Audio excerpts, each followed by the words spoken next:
As I said on my previous video, for which I will leave the link in the description and at the end of this one, my goal for this year was to watch 200 movies. I've already talked about the first 50, so now let's talk about the second quarter of the year to see what I liked and what I disliked.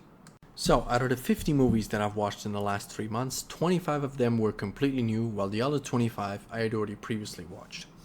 I will tell you at the end of the video which one was my favorite in the last 3 months because it really surprised me and I didn't know what to expect, but I loved it. Maybe let's start with the ones that I've already watched.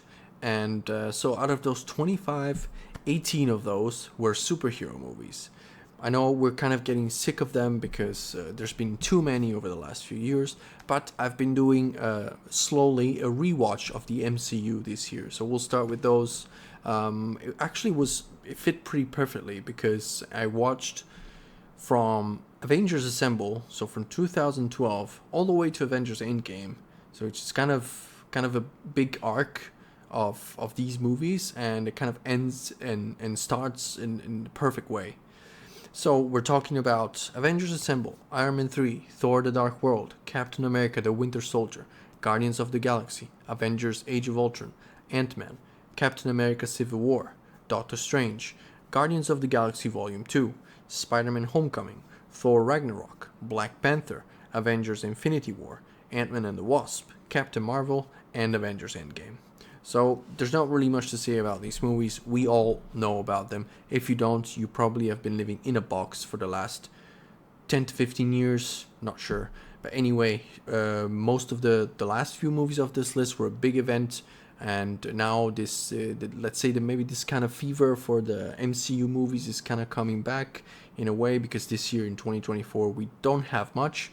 We just had Deadpool and Wolverine, and we Marvel kind of took a break because they realized that maybe the content is starting to be a little bit too much, and catching up is hard. I've been realizing this also lately, because doing a complete rewatch of the whole MCU really becomes like a full-time job, especially if you add in some TV shows. I've been watching some TV shows as well. I think I've got up to She-Hulk, I think, so quite a few TV shows, and I'm catching up very slowly because there's just too much content. But overall, most of these movies are very enjoyable, because especially phases 2 and 3 were really, Marvel was really giving their best. I would say out of all these movies, maybe Thor the Dark World is probably the worst, and Captain Marvel as well is among the worst, but the others, overall pretty solid. And especially, of course, Avengers Infinity War and Endgame, great movies. The only thing that bothers me about these movies is that you need to have the background of the other like 20 movies that are before that, and any movie that will come from now on will be like a reflection of that, because you'll need to have the knowledge, you'll need to have to follow what's happening with Marvel Studios and the MCU and everything that's going on. So it starts to be a little tedious. So yeah, I've been doing a rewatch, but I'm almost at the end now, so those are out of the way. So the rest of the year maybe I can focus on different movies. But overall, I like them. The other movie that's missing from these 18 superhero movies that I've watched so far is, of course, Spider-Man from 2002 with Tobey Maguire. Probably one of my favorites, because that was just my childhood. I watched that movie and the next two movies so many times, because they were the first superhero movies that I got attached to when I was a kid.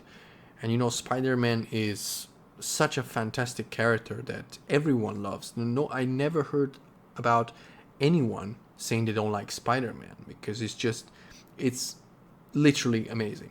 But the first one with Tobey Maguire it holds a special place for me, because it was the first one that I knew, the first Spider-Man that I knew. Most people my age will probably tell you the same. Even if Tobey Maguire maybe is not that likable, maybe the movie's a little bit dark compared to the new Spider-Man, the new take with Tom Holland, or even with Andrew Garfield. They are just different movies, but this trilogy, and especially this first one, holds a special place for many of us, I think. So especially me. And I rewatched it because there was a very nice initiative from the cinemas, at least here in Italy, but I know that it happened also in the United States back in April, where they, for the, I think the 20th anniversary of the Columbia Pictures, they remade all of the Spider-Man movies in cinemas. So it was really nice to watch this in the cinema for the first time, because this and the second one from Sam Raimi and Tobey Maguire were the only ones, the only Spider-Man movies that I didn't watch in cinema. So it was really nice to see them in the big screen, and really the crowd in the room was very quiet, was very, you could see that they were really enjoying the movie because it was bringing back all their memories. It was really a good experience. So I think that cinemas should do this more. But yeah, Spider-Man definitely one of my favorite characters, one of my favorite superheroes, and this movie especially was really great. So we've covered 18 of the movies that I've rewatched this year. There's 7 left out of the 25 that I've rewatched. And those are so Halloween Kills and Halloween Ends, which are the second and third entry of the latest trilogy for the Halloween franchise, which, if you know, it's been going on since 40 years. The first movie that I watched in the first 3 months of the year, if you've seen my previous video, is the first one of this trilogy, and starts exactly 40 years from the very first movie. And these two sequels, they really hold up the story, and I think it's a very good remake, let's say, and it's a very good trilogy all in all. I remember that the first movie of the new trilogy, when I watched it the first time in cinema, I really didn't like it. But I think I was just looking at it with the wrong eyes, you know? Once you realize that Michael Myers cannot die, whatever you do, and it keeps killing and killing and killing, and the more he kills, the stronger he gets. Once you realize that this is how it works, then you can enjoy these movies a lot more, because they start becoming fun horror, you know? Because, you know, I remember the first time I watched the first movie of the trilogy, which is not on this list, but the first time I watched that, I was always thinking, how is it possible that this guy, you can hit him with whatever you want and still never fucking dies? It's not possible. But once I realized that these two entries in the trilogy, Halloween Kills and Halloween Ends, I loved all of them, and I've rewatched them very happily this year. Besides that, I have watched Hellraiser, the original movie from the 1978, and yeah, I've watched it a few years ago, and because I wanted to pick up on all of the Hellraiser movies, and which are a lot. I didn't know that there were so many, but they are a lot. And I kind of forgot that I'd already watched it a couple of years ago, and I rewatched it now. It was actually quite fine for being a pretty old horror movie, but overall it was not too bad. I enjoy 80s horror movies. If you remember in the previous video, I said 1978, but it was actually 1987. So, but if you've watched my previous video of the movies that I've watched at the beginning of the year, I watched Society, which was another 80s movie, and I kind of like that feeling in the horror movies back then, which is different than now. Now we use a lot of special effects, which, you know, in a way we kind of know that they're, you know, special effects, and that you just do it in a computer, while in the 80s you had to kind of find a way to make these movies and make them look real while using not so much computer stuff, you know? So that makes it a little bit more gory and a little bit creepy, even watching it nowadays. So after that, let's move on to cartoons. I've watched Monsters Inc. again, which is a classic for guys my age, of course. It was a movie that in the early 2000s every kid watched it, every kid loved it, because the characters are just very funny, very awesome, and it was still good and funny to watch today at almost 30 years old. After that, I've watched Mad Max Fury Road to prepare for the newest movie that came out this year, Furiosa, which I will talk about later in the video. Was not very much of a fan of Mad Max, but still the movie was all right. Just I watched it twice already. This was the second time, and I'm just don't think I'm a very big fan. So that's just my taste. But overall, it was nice to watch again. Next, we have Godzilla, the movie from 2014, the first of the MonsterVerse, which is going on right now, which we'll talk about later as well, a little bit more in depth maybe. But I wanted to rewatch this one especially because talking with a friend, I know it's kind of his favorite Godzilla, and it has a very different feeling from what the MonsterVerse is now. If you think about the MonsterVerse now, you know that, and you rewatch this movie, then you know that they are two completely different things. They went two different directions. This first Godzilla movie was really a lot more deep. It was real. Godzilla felt like a big threat. Now it's just kind of show, which it's fun in another way, but it depends. I can understand why the fans are split between the latest Godzilla movies and maybe this one or older ones or the Japanese ones. Last movie on this list of the movies that I've already watched is a movie that I don't know how to describe, but I've watched it a million times and there's no real reason for it. It's not like it's a fantastic movie that I love so much, like maybe Spider-Man from 2002. No, it's just a movie that, in a way, I end up watching very often. And this movie is called This Is the End. It was made in 2013 and it's the craziest movie you'll ever see. It is so dumb. There's so many... The plot is basically, for those who don't know it, it's actors, certain actors playing themselves in the movie. There's like Seth Rogen, there's James Franco, there's Emma Watson, and these people are playing themselves in the movie. So it's kind of a dark comedy about Hollywood and how things are like what's happening behind the curtains, behind the screens of these people. And they go to a party at James Franco's house. And this party goes wrong when at some point there's some aliens attacking the city and everything goes wrong, and it is just very, very dumb. And there's lots of cameos, and the movie is just stupid from the beginning to the end. But it happened because I had a night with some friends, and we were drinking some beers and chatting, and then we wanted to watch a movie, and I said, well, maybe we should watch a movie that's light, something that we don't have to concentrate on. And somehow in these types of evenings, this movie always comes to mind. So we watched it, we had a laugh, and I've watched it probably a million times. But it was fun. So now let's move on to the movies that I've watched for the first time in the last 3 months. And I've got a few things to say here. I will start with the Planet of the Apes quadrilogy, we can call it at this point. Even though there's gonna be more movies, we don't know what it's gonna be. Maybe 3 trilogies or just one saga of 9 movies. We don't know yet. But anyway, I have watched Rise of the Planet of the Apes, Dawn of the Planet of the Apes, War for the Planet of the Apes, and the newest one, Kingdom of the Planet of the Apes. I have to say I loved all of these movies.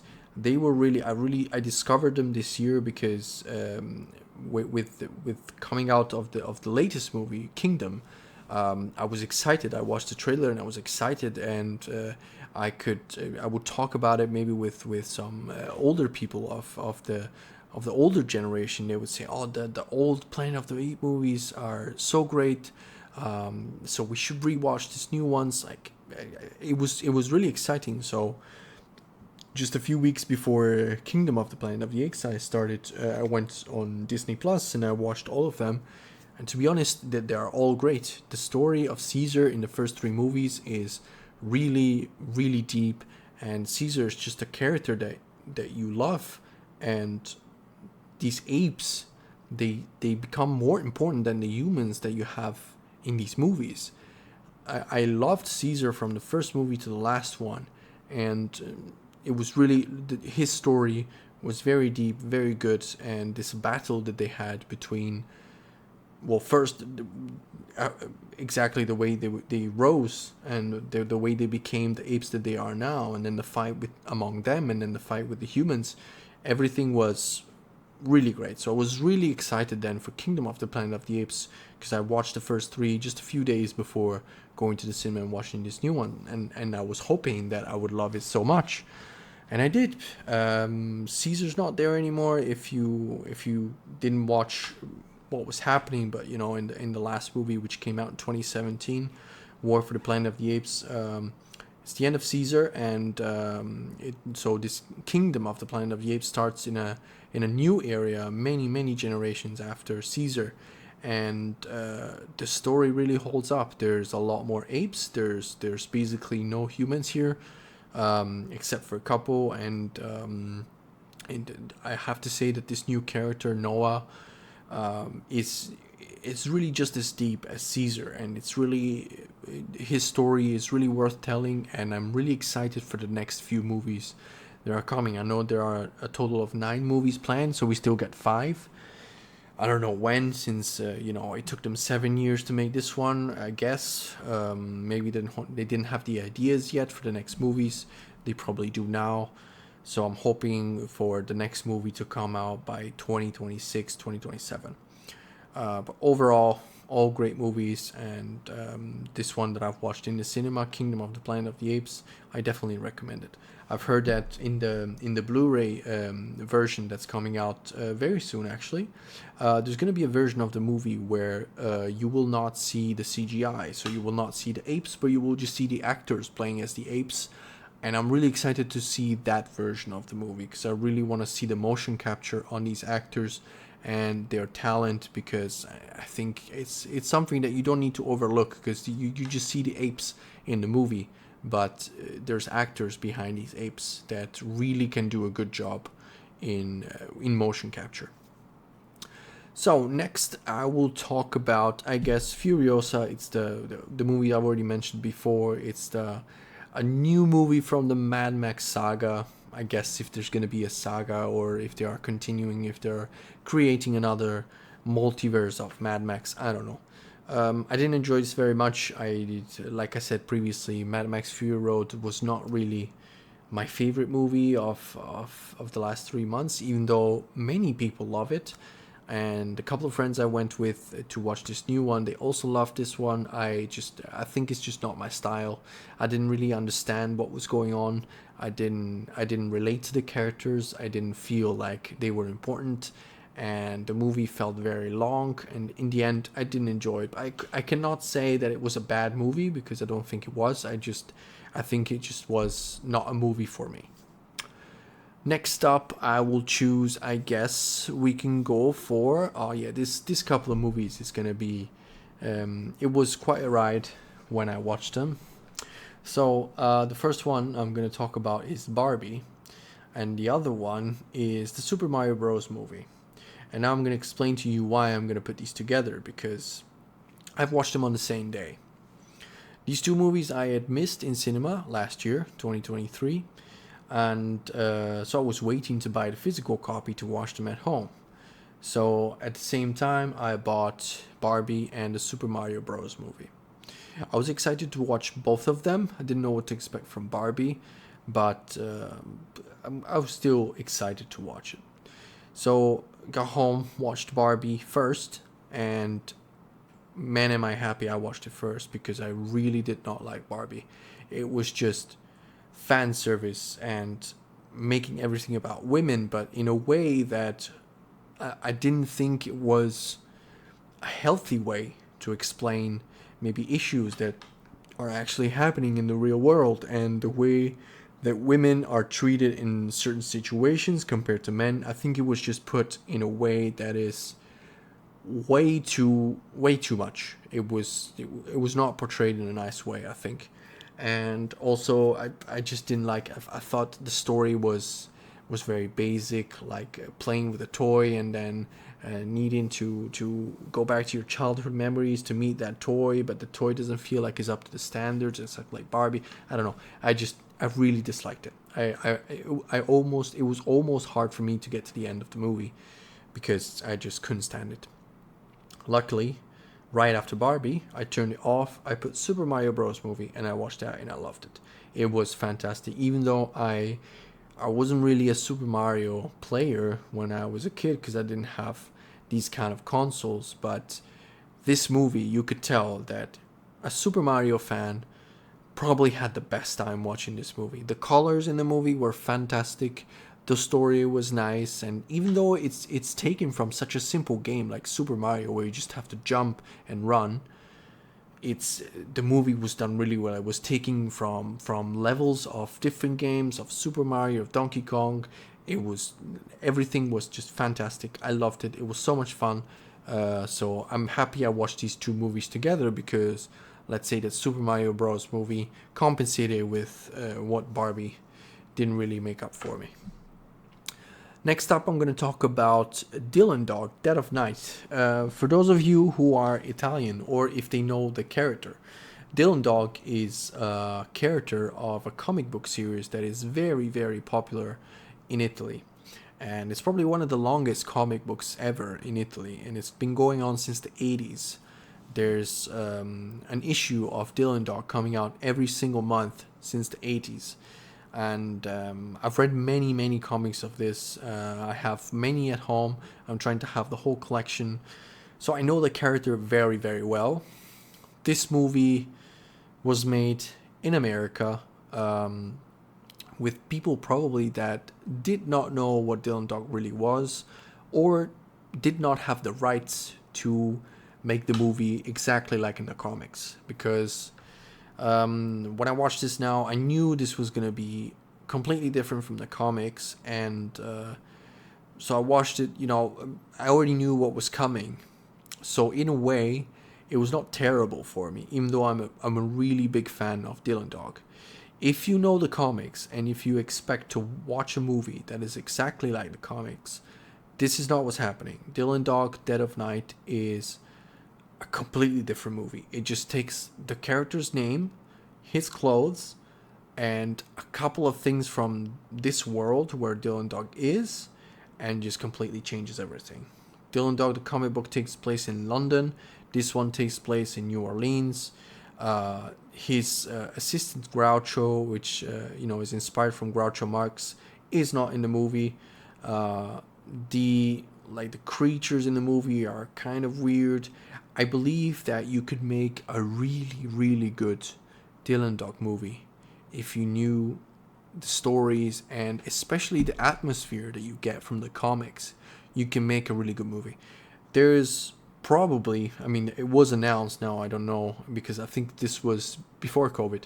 There was announced a TV show about Dylan Dog made by James Wan, who is one of the, maybe one of the big directors in horror movies nowadays. He made The Conjuring and stuff like that. So he said he read many Dylan Dog comics, and he wanted to make a TV show. So it was announced, and everything was going well. Then there was COVID, so I don't know if this is still happening, but I think that if you do it right, you can do a really interesting Dylan Dog TV show or movie. If you like Supernatural, for example, this is something that is very similar, and it will be very interesting to see.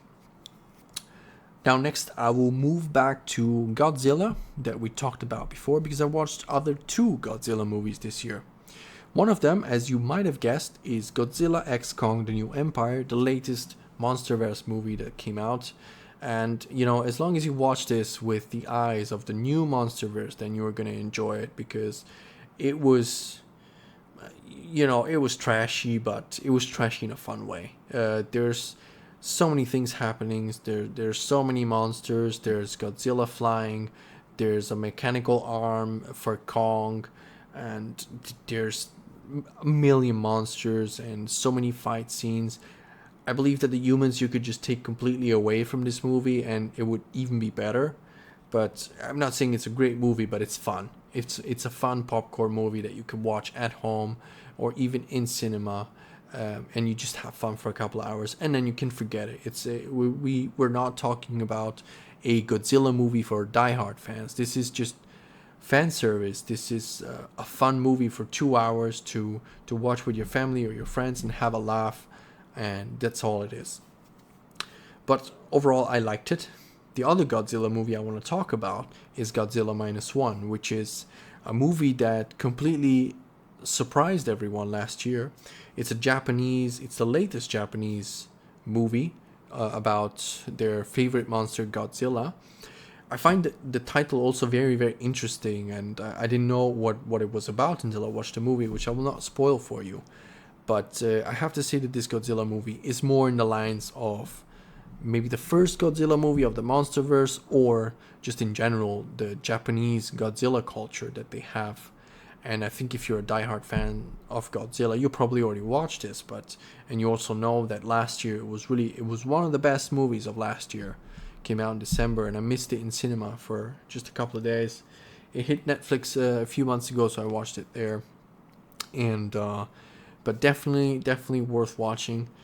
A curious thing about this one is that this movie, compared to the American movies, especially even Godzilla X Kong, they really spent not much money for making the movie that they made. I think they spent maybe 10 million or something like that.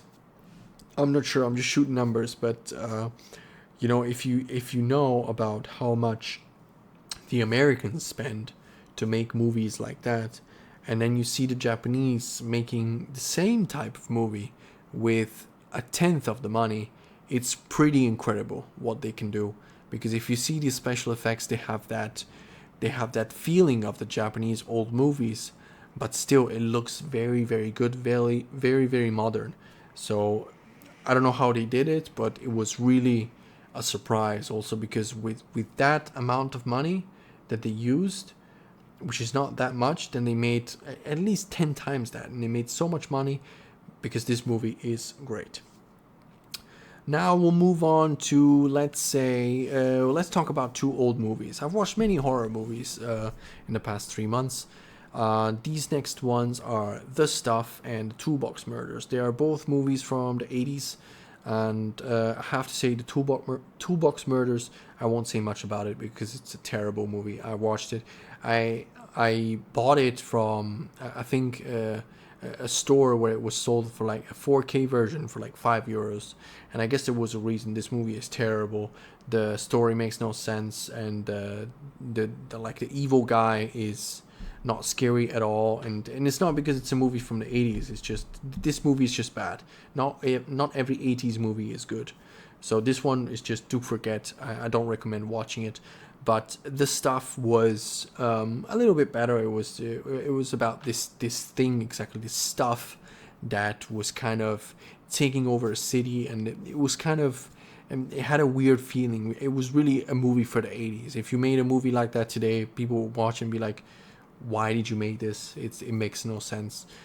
Compared to Society that I've watched in the previous 3 months, this was not as good, but still, I think it's worth rewatching at some point, for sure. Then next, we're gonna stay on the horror. I have watched Winnie the Pooh, Blood and Honey. Completely terrible. Just don't watch it. It's horrible. It makes no sense. I've already forgotten what happens because it's not worth even talking about. Wrong Turn, however, the 2021 version, because there's many movies of Wrong Turn, of course. This was a surprise. It was not a fantastic movie, but for the movie it is, for kind of a slasher movie that it's been going on for many years. They keep remaking it and remaking it. I didn't watch the old ones, but this one was enjoyable. I have to say, I liked it, and I think I would rewatch it at some point. Another horror movie I've watched is Clown, which was, I guess it was okay. It just had a really good cover that I would see on commercials, and even I think on Prime Video I watched it, and just the image of this clown was really creepy. And the movie is just about this guy who is putting on a clown costume for his son's birthday party, and this clown costume just doesn't come off, and he slowly becomes a clown, but one of these really creepy clowns. And the movie is actually quite dark, and it gets to a point where you kind of feel bad for this guy wearing this clown costume, because he's not an evil person. It's a very, very normal person wearing this clown costume and kind of being cursed with it. And it was quite weird to watch, but I did enjoy it at the end. Another horror movie I've watched, another slasher movie I've watched is Leatherface. Leatherface is another one of those that's been remade a million times, and I've watched the version of 2017, so pretty recent. I also, for some reason, for these types of movies, I just like the cover of the movies. So I've watched this one because I like the cover. I watched it. I do like slasher movies a lot. I do like Texas Chainsaw Massacre movies, Leatherface movies. They're just they're just fun to watch. For a couple of hours, it's fun to watch. So this one was all right, and The Hills of Eyes is another one I've watched. This is kind of a classic. The Hills of Eyes. I didn't watch the second one yet, but I will get to it. This was it was just a fun slasher movie that you've probably seen a million times at least on commercials and stuff. I know maybe I've watched many horror movies this year. If you like this kind of genre, you definitely know The Hills of Eyes. We've gotten to Fear and Loathing in Las Vegas. This is a weird, weird, weird movie. It was recommended to me, and unfortunately, I usually watch movies in the original language. I had to watch it in Italian because it was in on Prime Video and there was no English for some reason. But it was nice. Didn't really get the story though. It's a very young Johnny Depp, and there's also a very, very, very, very young Tobey Maguire before Spider-Man times. And it's a movie about drugs. It's a movie about drugs in Las Vegas, about a writer, I think, or a screenwriter. I don't know. I'm not sure right now. But if you like drug movies from the 90s, this is what you need to watch, because it's kind of like some scenes are really really weird, and I don't know, the quality on Prime Video was also not very high, so I will need to watch this like in Blu-ray or 4K. But it was a nice experience. Just if you love drug movies, this is definitely for you. Next up, we're almost to the end. I've watched Memories of Murder, which is a Korean film that has been recommended to me many, many, many times. I didn't know what to expect, really, because the only Korean movie I'd watched so far, well, no, there were two movies. One was in the first quarter of this year, which was Old Boy, and which I liked, but it was not as fantastic as everyone would say it was. And the other one is, of course, Parasite. Everyone knows Parasite, and this is the same. This is from the same director of Parasite. Memories of Murder is a good movie, and it's a bit slow, but not too much. And it tells the story of this serial killer, which is from a true story. I think in the 80s in Korea, that was killing people, and there's these detectives that try to uncover the mysteries. And I have to say, it's a good movie. Watch it. I won't spoil it for you. It's a good foreign film. Next up, we've got The Grand Budapest Hotel. I didn't like this very much. It was probably not my jam. It was just the shots were really nice. Every shot in this movie is studied to make it like symmetrical, and I don't know. It's very, very weird watching movies like that. But every shot was really, really great. I loved every, like, I was looking at the movie and I wasn't really following the story, because all I was looking at was the colors and the shots and how everything was put perfectly in place. So that part I liked. The movie I don't remember very much, probably because I didn't enjoy it as much. The story, at least, it was not the best. So next up is The Killer. I've had Netflix for a couple of weeks this year because I had to watch another movie that I'm going to talk about very soon. So I decided I would watch some other movies, and I thought there was Michael Fassbender here, and the director was David Fincher. So I thought this can't be bad, right? So I watched it, and it was all right. I mean, Fassbender in the shoes of a killer is really believable. I don't know. He was very, very fit. He was perfect in everything he was doing. He was clean. He really looked like a serial killer. However, the story was all right. I mean, it was not memorable. When I say the movies are all right, and I can't really tell what was happening in the movie, it probably means that I didn't like them very much. That maybe I enjoyed these 2 hours that I watched, but at the end they didn't give me anything that was worth mentioning towards the end.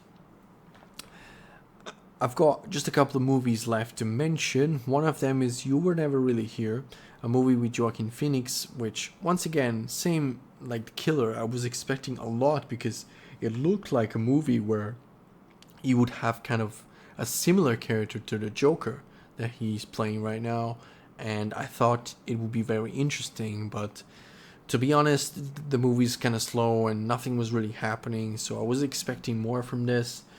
Didn't enjoy it very much. Now I've got two movies left to talk about. One of them is an Italian movie. It's called C'è ancora domani. It's a movie that came out, I believe, last year, and it won many, many awards here in Italy. It's from Paola Cortellesi, which is a very famous actress here in Italy, and she's also directing this movie. And it's probably not for everyone, but it's a black and white movie about the World War II in Italy. To be more specific, in Rome, during the times where the United States were in Italy, and there was the war going on, and there was these people trying to live their lives with war around them, and it's about this woman and the way she lives her life with her husband and her kids and everything she's doing. And it's all about one thing that I won't tell you because it's really important to watch the movie. It's actually a really nice movie. It was not what I expected. It was not something that really would interest me. But I did watch it because of all these awards that it won. And to be honest, towards the end of the movie, I was really surprised with the message that it was trying to send. It was quite unique, I have to say. The black and white bothers me a lot, but it always bothered me, the black and white.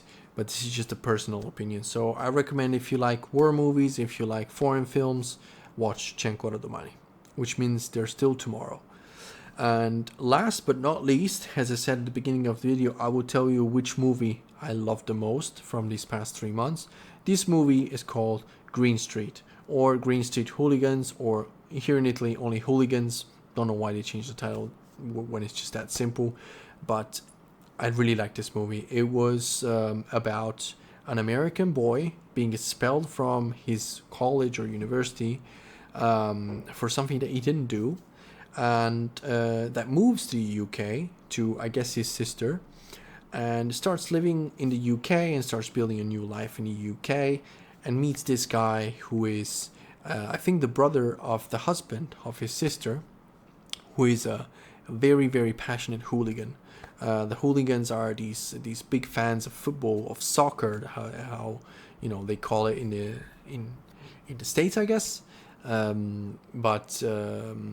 Yeah, he's just big fans of football, and they're going to games, and they're rooting for their teams, and they have like proper gangs in the city. They have like each gang for each team, and they kind of fight when stuff happened between the teams, and it felt like in this movie it felt like it was very, very real. It felt like this person, this American boy, was really going into a completely different lifestyle because of what happened to him in college, in university, in the United States, where somebody blamed him for something he didn't do. He started kind of becoming a bad boy, but wasn't really a bad boy. And even these hooligans, they looked like really tough bad boys, but in the end, this guy that he meets is not really that tough, And it's a story about how these two connect with each other, and from two completely different worlds, and they meet and they start hanging out and they start having fun with each other, and each of them learns from each other's lives. It's a very great movie. It really captures the ambience, like what's happening in the UK, like the gray of the movie, how the climate is in the UK. It really just takes it makes you feel like you are in the movie. And it stars Elijah Wood, from Lord of the Rings, and Charlie Hunnam, both really great. I love this. This was definitely my favorite movie so far of this year. So I'm curious to see what I'll see next. But I hope I didn't forget anything, but this was what I watched in the last 3 months. And I will see you in the next video for what I watched from July 2024 until September 2024. Trying to get to 200 this year. So I'll see you soon. Thank you for watching.